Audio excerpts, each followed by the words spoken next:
and welcome to our first episode of Pod With Us. I'm Daisy. And I'm Mike, and our first episode is all about our journey. Get to know us, from youth to ministry to entrepreneurship and to everything in between. Right? So I'm super excited. So we can start with you, Mr. Celestine. Start with me. Who are you? Well, I'm your husband. I should hope so, because this ring on my finger says you are. But listen, I put it there like 9 years ago. Literally 9 years ago. So yeah, I'm. Well, look. I guess that's the first fact about us. We're married. We are definitely married. A couple of 9 years, by God's grace. Well, look, everyone, we are your hosts. We are your very, very proud, excited hosts. Yep. To take you along this journey. And yeah, we want to just give you a quick overview of who we are, what we are about, what this podcast is about. And for me, my journey really started from, I guess, young. I mean, I was, you hear that term, I was brought up in the church, but literally I was brought up in the church. Don't get me wrong, I had a home to go to. I had parents, I had brothers, the whole thing. But I never distinguished the difference between family and church until my early 20s. Wow, I've never heard it put like that before. I didn't distinguish the difference between family and church. That's powerful. Well, yeah, I grew up in the church. I went to a Baptist church when I was younger. Then I went into Pentecostal circles, and I saw my family faces in church, and I saw the church faces at home. Right. And I just saw them as my extended cousins, my brothers, my sisters, aunties, uncles. I was told to call certain men and women in the church auntie and uncle. Yeah, exactly. So to a young mind, you don't really distinguish. You're not my blood uncle, right? Or you're my spiritual uncle, whatever it is. Right. So it wasn't until my early 20s when I really got stuck into the church. I was under the leadership of an awesome pastor and mentor in my life, and I really got stuck into that ministry. Got my own youth ministry group, and I was ordained at 24, 25-ish, maybe 26. It's been a long time now. And led a church from that point on. Okay, pause. Ordained as what? You got to tell us. Ordained as a pastor, ordained as a youth pastor. And then my pastor said, I'm going back home. Could you take care of this church? I'm like, wow, a whole church, to be a senior pastor of a church. That was a journey. In between that journey, I met you, and getting involved in youth ministry as a whole now, as we've moved on to different things. Right. And here we are on this podcast. I mean, that's me. But what about you? It's funny because one of the things that I guess we loved about each other, and one of the things that sparked us off straight away, is how similar our journeys are. So even as you're explaining yours, there's so much of that I feel like, yep, me too, absolutely. So very similarly, I was also pretty much brought up in the church. I started off in a very typical Anglican Roman church, and it was very different to obviously where I am now, but loved it the same. I think that's a lie. I didn't love it. I loved the sense of seeing friends and seeing people that I knew, but I 100% was that girl falling asleep in church as the Bible readings were being read, the preacher was giving the word, and I was conked out, haven't we all? Sleeping in dreamland, and then went from that to a very Pentecostal church, and I feel like that's probably where my real journey with Christ began. And then I was under the leadership of an amazing man of God who is still my father today. And I think our youth group as such was like what you described. There was no differentiating between family and church. It was the people at church became my family, and they followed me home and became my family physically at home. So literally my house was like the house where all of us would be. Bless my mum, because she had to put up with a lot, but I was that household where it was constantly full of people. There were always people in my house, and I loved it. Our youth group was always in my house. Absolutely loved it. Didn't want to leave home, and when we did leave home, it was all together, doing things together. So very much united, I guess. And I think that helped me a lot, because I went from there to, I guess, meeting you. Hello. Hi. And that was a huge shift for me, because obviously I'd pretty much been brought up in this church with these people, and then suddenly suddenly I'm leaving and going to a whole new church with whole different system, new faces. Thankfully, I had a few familiar faces within the congregation that you were leading at the time, but there were a lot of new faces and a lot of different people, so that was a bit of a system shock for me. A culture shock, system shock, life shock, everything shock for me. It would be, because you're adopting a whole new life, literally building a whole new life, literally. And you know, like, church is very much built on network. Right. It's a system of networks that we build together. We have relationships. It's a cord of relationships. So when I leave that cord where I've been woven into so tightly into the framework almost, and suddenly I'm now starting again somewhere else. So a comfort zone there, right? Safety net. Right? I felt safe. Like, even praying, for example, like, I didn't realize how sacred praying was until suddenly I'm now praying with people that I've never prayed with before, and I'm suddenly like, I feel the Holy Spirit leading me to say something, and I feel shy, I feel awkward, I feel nervous to share, because I'm like, do they know? Do they believe me? Right? Do they know the spirit of which, like, I carry the same spirit you carry? Are they going to be looking at me sideways like, girl? So yeah, it was a shock, but yeah, thank God we pressed on, and obviously together from there, God led us into youth ministry, and thus we found ourselves in a church leading the youth ministry, and we are still there today by God's grace, leading the youth ministry. But yeah, so I guess our journeys mirror each other in so many ways along the time. Yeah, we even found out that we shared the same youth leader. That's at crazy. One point in time. That still blows my mind today, guys, that Mike's, I guess she was your youth pastor at the time. Was, yeah. Your youth pastor was at my college. I was leading the Christian Union at the time, and the pastor that was helping us and mentoring us in the leadership is the same person. So we would both be mentored and led by the same person at the same time, but we even went to the same events but never saw each other. It was so comforting to know that in such a way, because obviously that person's way of teaching, the way of life, the way of ministry, how we imprinted leadership upon us, it was shared by somewhat the same person. Absolutely. In different ways. It was really comforting to know that, okay, so if we're going to lead together, at least we've got the same kind of seeds in the seedbed, right? And even our pastors were very similar. Like, there's stuff that I would share that my pastor would teach us in and tell us. Wait a second, that's the same thing. Literally, like, they're cut from the same cloth. Like, it's insane, yeah. So I'm curious, right? So we've shared our spiritual journey. So what do you do for work? Who are you professionally? Who are you in the working world? Tell us, Daisy. Tell us more. I feel like career-wise, I've had such a journey, and I feel like that's definitely something we can explore later on in, like, episodes to come. But yeah, my career has definitely not been straight. It's been up, down, left, right, potholes here, mountain hills here. It's been a journey, but right now, I bless God because I find myself in what I'm absolutely loving and what I believe He's called me to do, which is working still with young people, but just in a different way. So I work with young people with autism, and I run a big business with my mother. And yeah, we basically provide services in many different forms and ways to young people with autism. And I love it. Absolutely love it. And yeah, that's me. So what do you do, Mr. Celeste? I deal with the training services. So I'm a training consultant. That's the shorter version, but I guess the more outline version is that I'm a organizational design and development professional. That includes learning, that includes career development, that includes talent retention and selection, development, all those things in the company, sitting within an HR department, going in and just consulting. What do you need and how do we get you there with training and learning? And that's what I do in a nutshell. Yeah. So. And do you feel like your journey, I guess, in faith and as a Christian has led and bled into your career? 100%.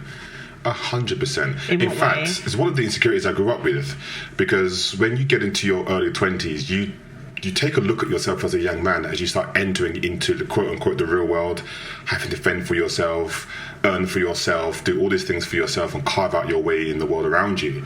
You look for the skills that's been given to you by your mentors, by your mum, by your dad, by people that were ahead of you at that time when you were younger, to say these are some trade skills, these are some tacit knowledge that you can use to impact the world around you as you enter into it. I didn't feel I had I didn't think my toolkit was as big as I needed it to be. So communication skills wasn't great, and influencing and building friends wasn't great. And I really went into that working world with a lot of insecurity. Like, how do I excel in the place where I've got to? It's competition. There is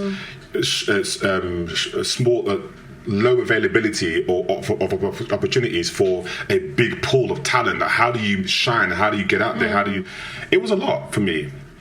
So, and I would always look at my mentors and be like, I really had a sense of, I was angry for a while, especially at my dad and other mentors. Like, why didn't you tell me about this? Why didn't you prepare me for this? I was really upset for a long time, and I experienced a lot of stagnation for a while in what I was doing in my first job. You did a job for when you're in uni just to kind of ends meet. Yeah. And when I finished uni, I stayed in that area, and I was like, how do I get out from this? Right. How do I put into practice the knowledge that I have and market myself? All of these things, I was like, how?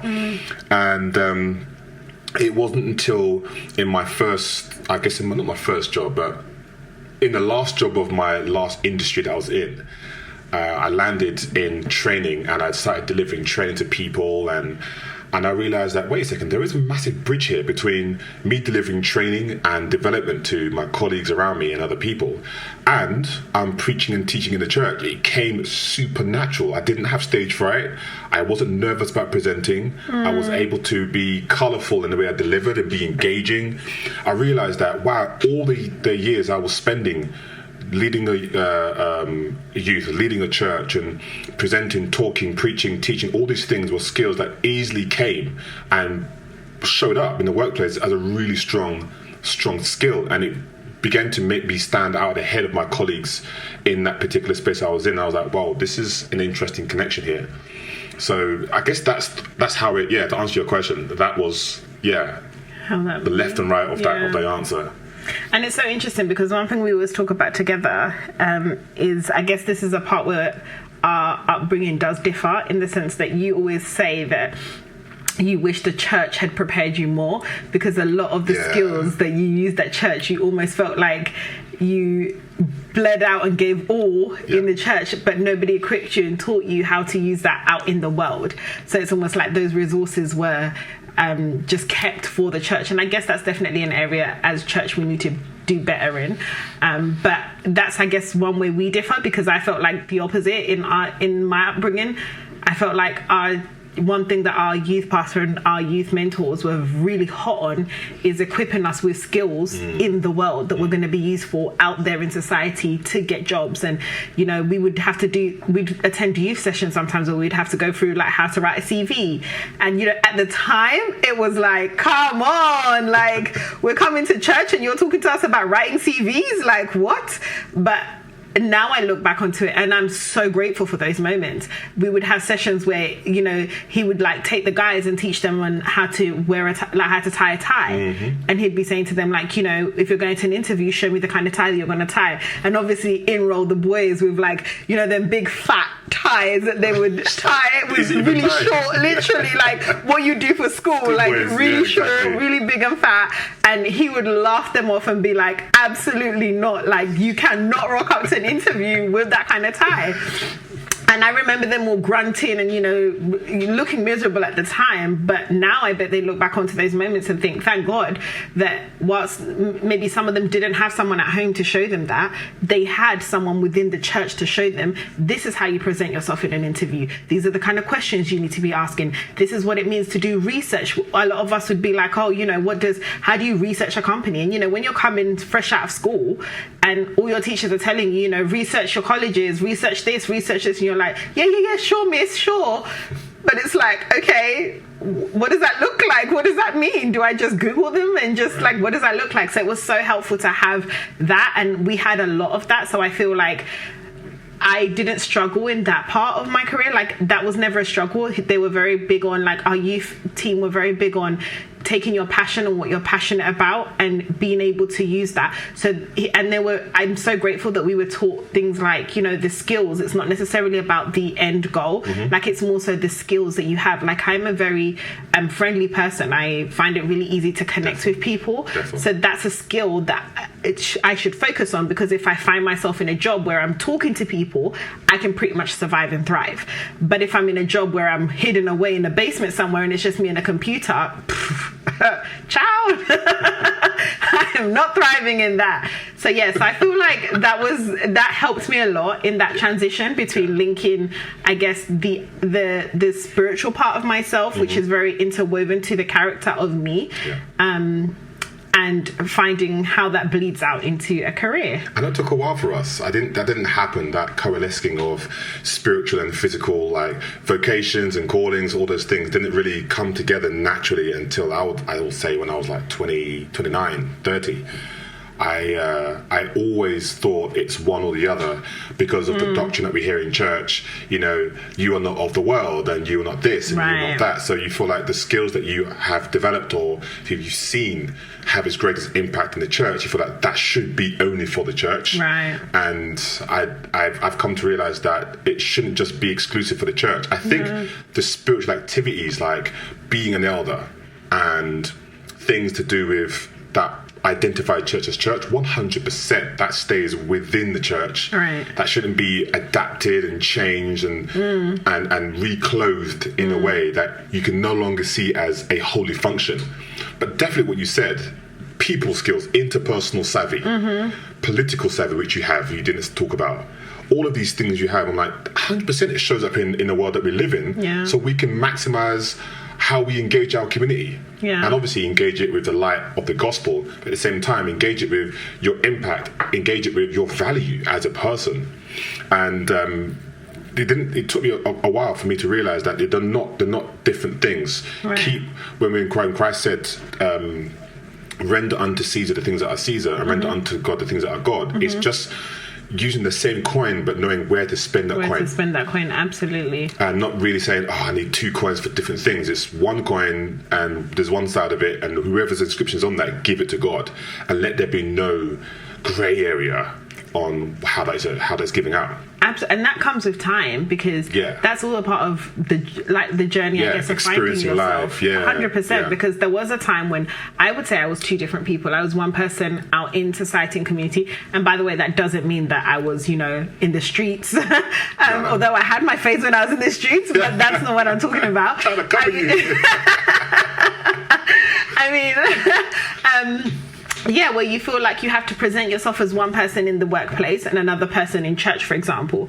And sometimes finding that stream that flows from one straight to the other takes time. Finding a way that I can still be me, the same me that I'm in church can still be the same me that shows up at work. The same me that shows up at work is still, because sometimes, for example, a classic example is even things like, for example, giving examples and talking when you're at work. When I was in corporate, one of the things that I really struggled with was, obviously I was reading a lot of the word. Most of the things that I listened to were of the word. I stopped listening to secular music, so I listened to a lot of gospel music. So now when it comes to, what did you get up to this weekend? It's that awkward moment of, if I start telling you what I really did, are you going to switch off and look at me differently? Or am I free to actually share that, actually, I was at youth seminar this weekend and it was amazing. We shared about this and I felt the Spirit of God move me and I felt released because I was in bondage to this. And, they're just going to look at me like, is this girl crazy? Like, that happened to me the other day. My colleagues always ask me, how was your weekend? And I'm just out and proud about it. I'm like, you know what? Went to a barbecue on Saturday in a specific place, Milton Keynes at Peterborough. And you know what? As usual, went to church on Sunday, had a fantastic time. And you always see them be like, they drop, the energy drop. Literally, eyes go down. Cool. That's fine. I told you. You asked a question. Yeah. and that can answer. But that can be really off-putting for somebody who's not yet confident in that. Yeah. Even now, I wouldn't say I'm 100% confident. There's still definitely places I go to when I think, the minute I mention this, you are going to change. But then there's also, I guess, the Holy Spirit in me that rises up and says, I don't care. Right. Like, that's who I am. So I'm going to stay true to who I am. Just like you share about your experiences and you don't give a second thought to how how uncomfortable that might make me feel. Yeah. So whilst I'm conscious of it, there's nothing that I'm sharing that is offensive to you or that should be offensive to you. You asked but the question, that takes time. and you got the answer. Right. You can't This then is my choose, truth. I don't like the answer. Yeah. Right? But yeah, I guess we can explore some of those things in episodes to come. But I'm curious to find out, like, with all that you do, because I know what you do, I see how you do it, and what's your number one top tip for finding balance? As a young professional and also as a youth ministry leader and as somebody who's driving a business, and almost in a way it's still a kind of a startup business, but yeah, how do you do all three and still find joy and balance and everything? Balance. Woo!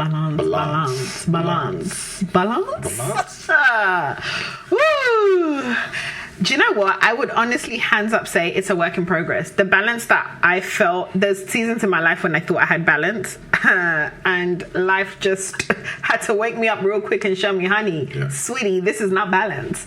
So I would definitely say this is a growing thought, but I would also say it's been intentional. I've had to be a lot more intentional as I grow up. Not that I'm that old, I'm still a young babe, but I've definitely had to be a lot more intentional in where I place my time, how I choose to spend my time, and what I prioritize at any given moment.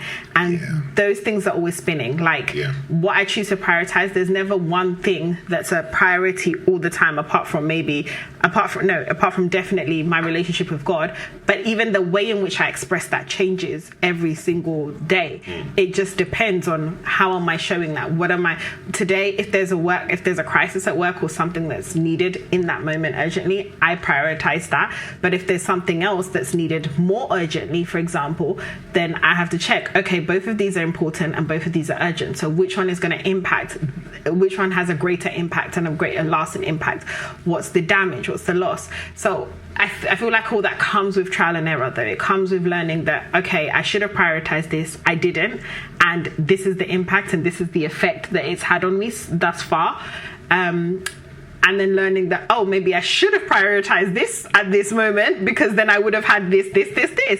So I would say that it's still a work in progress, and there are days when perhaps I'm burnt out. There are days when we both find ourselves burnt out and we're both sitting there and we're like, man, babe, there's got to be a better way of doing this. Like, there has to be a different way of doing this. And then there are days when we smash it, we're thriving, we're like high-fiving each other, like, yes, we slayed this weekend, we did it, like, we got through it, we had so much, but we managed to balance it all perfectly. So I would say that I don't yet have the formula, but I'm definitely getting closer than I was before. Yeah. How about you? Me, I'm just saying no. I think as a person, I'm more direct in how I engage my world around. Really? No. You, Mr. Celestine? Yeah. Direct? No. Yeah, it's a new thing in my life lately. Wow. I've always been this person now. Oh, guys, as we go on, you will definitely get to know why the sarcasm was cued in at that moment, because he is the most direct person I've ever met in my life. But I'm not bad about it. I'm just real about it. Look, I don't think I'm direct to rub against people if I can avoid it. If you are in my way to get something that I need to get, and I can see you're just not working with the situation, I don't mind stepping on toes. Let's put it that way. I don't mind stepping on toes, especially when it comes to if I'm responsible for something important. I'm like, people are relying on me to push things forward, and they don't know the battles I'm facing in front, and all they know is that they just want to move forward. And I'm like, I'm leading, I'm pushing ahead. Right. And sometimes when you break new ground, you have to use dynamite to get dirt out of a hill or a mountainside that's always been there for X amounts of years. You have to use explosive. You have to be explosive. Yeah. Think about it. I agree. Think about the steam age. You know, when the trains were first being built, railroads were first being laid. How did they get the track through those countrysides, through those deserts, through those forests? There were trees and there were mountains and rocks in the way. You can't just tell the rock, oh, hey, I know you've been here for thousands of years, but can you just kind of like shift and grow differently, and I'll wait around? My Bible says that I will speak to that mountain and it shall be moved. I cannot deal with you, Mrs. Celestine.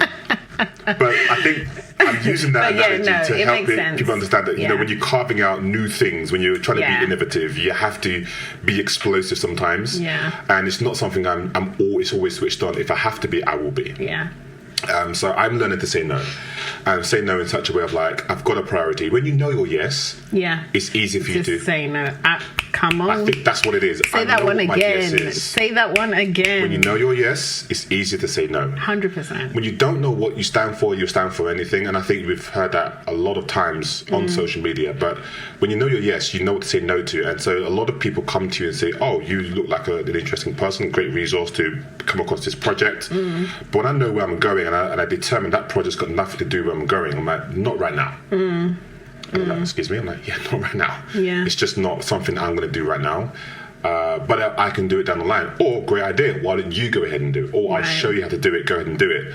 So I'm just learning and deciding when to say no for the right things and when to say yes for the right things. Right. Because there's only one of me. And I think I was speaking to a friend of mine where, you know, this person was saying, look, man, I know where I've come from. I don't want to waste time. I want to redeem the time where I was being used by the devil. And I really want to be of use to God 100%. I'm like, yeah, but you're no good to God burnt out. You're no good to God burnt out, doing nothing, no impact, you're no use. Right. It's like, yes, you could be, I've got a toolbox across the room over here. And even though the tool's in the box, if the tool is useless, it's, for example, a saw is dull. It can't cut the wood or it can't cut the metal. I'm not using the tool. Oh, yeah, it's in the box. But I want to replace you as quickly as possible. You've got to be effective. You've got to keep yourself sharp. So that's what I'm doing to balance myself out. As I do this and do that and do that, and everything's connected to my joy and everything's connected to the grace of God in my life.